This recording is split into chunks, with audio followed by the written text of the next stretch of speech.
Во Париз покрај Богородичната црква е откриен автомобил натоварен со 7 боци за газ, пошто било уапсена една двојка, маж од 34 години и жена од 29. Двајцата приведени им биле познати на разузнавачките служби откако покажале симпатии за исламска држава. На боците не се најдени детонатори или механизми за палење. Од почетокот на годинава се уапсени 260 лица, од кои најголемиот број се во затвор за подготвување на атентати. Група од 292 сирици од Турција се врати во родниот град Джараблус. Ова е прво официјално враќање на сириски цивили од Турција во татковината од почетокот на турската операција во северна Сирија. Джараблус е првиот град кој беше ослободен од турската армија и незините сојузници, меѓу кои и сириските бунтовници, во офанзивата што започна на 24 август. Овој град беше под контрола на исламска држава. Во Турција досега се примени 3 милиони бегалци од Сирија.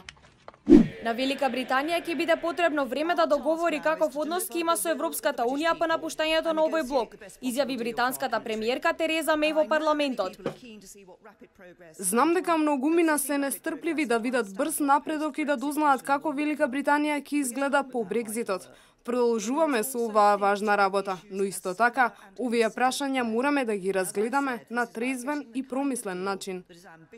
Таа додаде дека одлуките нема да бидат донесени се додека се не биде подготвено, како и тоа дека нема предвреме да се откриваат детали и да се коментира за секој дел од преговорите. Републиканскиот председателски кандидат Доналд Трамп за време на говор во Вирџинија изјави дека американскиот народ има големо срце, но не може да ризикува кога станува збор за бегалците. Тој ја обвини демократката Хилари Клинтон за тоа дека бара значително зголемување на бројот на мигранти на кои ќе им биде дозволен влез во САД. Милиони луѓе отидоа во Германија, стапката на криминал е неверојатна. Нивните проблеми се неверојатни, а Хилари Клинтон сака да биде американската Ангела Меркел.